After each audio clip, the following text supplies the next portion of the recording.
अब आपको कुछ तस्वीरें दिखाते हैं जिसमें मुंबई और पुणे की लाइफलाइन यानी मुंबई पुणे एक्सप्रेसवे कैसे पूरे 32 घंटे तक जैम रहा, आप वो देख पाएंगे।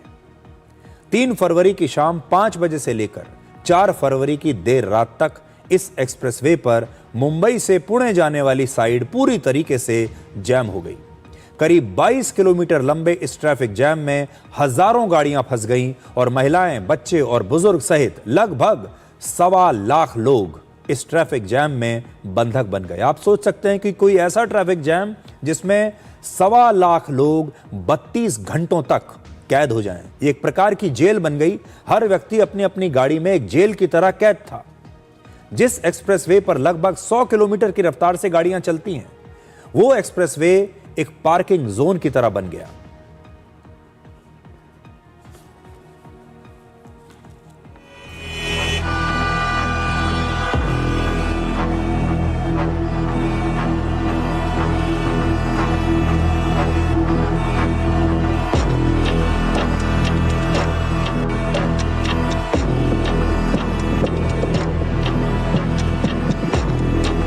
रात को 1 बजे से खड़े होते, कुछ नहीं खाना पीना, ऐसे ही जो मिल रहा है वो खा रहे हैं। क्या करें, रास्ते में बहुत समस्या है, अभी खाने का प्रॉब्लम है। हाईवे में तो कोई होटल नहीं है। तो पुणे में जैसे गाड़ी रुकी थी ना, तो पुणे की जो पब्लिक ने थोड़ा सा हेल्प किया था, पानी के बोतल, बिस्किट के जो पूरे थे वो सप्लाई किए थे।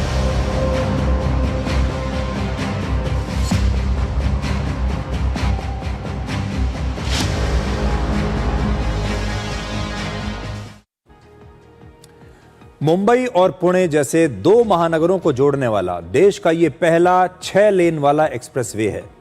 और जब यह एक्सप्रेसवे बना था तो इसे बहुत शानदार कहा जाता था। ये हमारे देश में एक नई शुरुआत थी।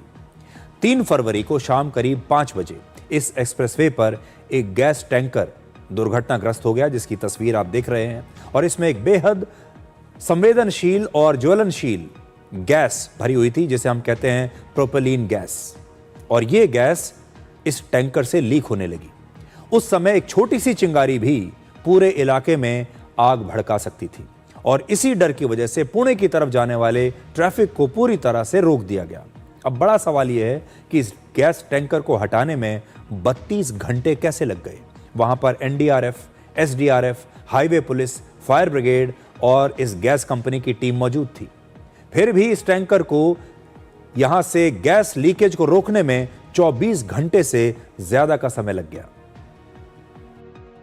इसकी सूचना हमने सुबह ही सब लोगों को दे दी कि यहाँ पे ऐसा इंसिडेंट हुआ है, इसकी वजह से ट्रैफिक जाम और थोड़ा सा रोड बंद हो सकता है।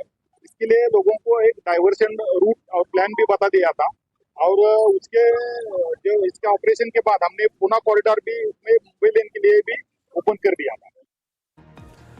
94.5 किलोमीटर लंबे इस एक्सप्रेसवे पर जो गाड़ियां चलती हैं, उनसे 320 से 380 रुपए तक का टोल टैक्स वसूला जाता है। इसके बावजूद हजारों लोग एक दुर्घटना की वजह से घंटों तक इस एक्सप्रेसवे पर फंसे रहे। 350 रुपए टोल टैक्स देने के बाद क्या इस एक्सप्रेसवे पर कोई इमरजेंसी एग्जिट और हेलीपैड नहीं होना चाहिए था? अमेरिका, यूरोप और जापान जैसे देशों में हर हाई स्पीड एक्सप्रेसवे पर इमरजेंसी एग्जिट्स बनाए जाते हैं और एयर एम्बुलेंस के लिए अलग से हेलीपैड्स बनाए जाते हैं। पूरी तैयारी रखी जाती है कि कभी कोई इमरजेंसी हो जाए, कभी कोई बहुत बड़ी दुर्घटना हो जाए तो उस समय क्या करना होगा।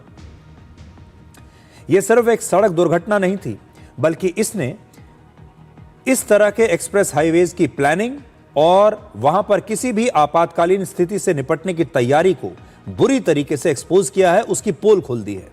इस घटना से यह पता चलता है कि अगर भविष्य में ऐसी कोई और बड़ी दुर्घटना इसी तरह के हाईवे पर हो जाए तो इन हजारों लोगों तक राहत पहुंचाने का कोई जरिया आज भी हमारे पास नहीं है। ऐसी स्थिति में छोटे छोटे बच्चे और बूढ़े लोग, यहां तक कि पेशेंट्स भी फंसे हो सकते हैं। इन हजारों गाड़ियों में न जाने कितनी एम्बुलेंस भी रही होंगी और इन 1.25 लाख लोगों के लिए 32 घंटे तक ना तो कोई खाने पीने का इंतजाम था, ना वहां पर कोई टॉयलेट्स थे और ना ही कोई और किसी प्रकार की राहत देने का तरीका। इससे पता चलता है कि आज हम बड़े बड़े हाईवेज तो बना देते हैं, लेकिन उन हाईवेज पर ऐसी दुर्घटनाओं के लिए हमारे पास कोई तैयारी नहीं है। और हाईवेज की ही क्या बात करनी, हमारे देश में हर जगह पर इंफ्रास्ट्रक्चर पर बहुत जोर दिया जा रहा है। बड़ी बड़ी सड़कें बन रही हैं, बड़े बड़े मॉल्स बन रहे हैं, बड़ी बड़ी बिल्डिंग्स बन रही हैं, चारों तरफ तरक्की हो रही है। आपको याद है अभी कुछ दिन पहले ही नोएडा में एक कंस्ट्रक्शन साइट में एक बेसमेंट खोदी जा रही थी और उसमें पानी भर गया, वो एक तालाब की तरह बन गई और एक युवा जो इंजीनियर था, वो युवा अपनी गाड़ी से अपने घर लौट रहा था और उसकी गाड़ी इसी तालाब में गिर गई। चारों तरफ लोग देखते रह गए, सरकारी तंत्र देखता रह गया, लेकिन उस युवा को बचा नहीं पाए और वो इतने सारे लोगों के सामने देखते ही देखते पानी के अंदर डूब गया और उसकी मृत्यु हो गई। हमारे पूरे देश का सिस्टम ये देखते ही देखते रह गया और हमने उसे मरने के लिए छोड़ दिया। इसीलिए मैं आज आपसे ये कह रहा हूं कि विकास करना अलग बात है, बड़े बड़े हाईवेज बनाना अलग बात है, बिल्डिंग्स बनाना अलग बात है, इंफ्रास्ट्रक्चर तैयार करना अलग बात है, लेकिन अगर वहां पर कोई ऐसी अप्रत्याशित घटना हो जाए, वहां पर कोई ऐसी इमरजेंसी हो जाए, उस समय क्या करना है, इसकी ट्रेनिंग आज भी हमारे देश में लोगों के पास नहीं है। उसके लिए आज भी हमने ऐसे कोई इंतजाम नहीं किए हैं और हर बार जब ऐसी कोई घटना होती है तो हमें एक नई सीख मिलती है और तब हमें पता चलता है कि हमारे होमवर्क में कितनी कमी है और फिर हम 2-4 बार उसे मीडिया में आपको दिखाते हैं और फिर ये पूरा देश अगली दुर्घटना का इंतजार करने लगता है और अगली दुर्घटना पहली से और अलग होती है और फिर हमें पता चलता है कि हमने पिछली दुर्घटना की तो कुछ तैयारी कर भी ली थी, लेकिन अब जो नई दुर्घटना हुई है उस स्थिति के लिए तो हम तैयारी करना भूल ही गए। इसलिए हो सकता है ऐसा एक बार फिर से हो, लेकिन हम सरकार से और प्रशासन से यही कहेंगे कि ऐसी स्थिति की तैयारी हमेशा करके रखनी चाहिए।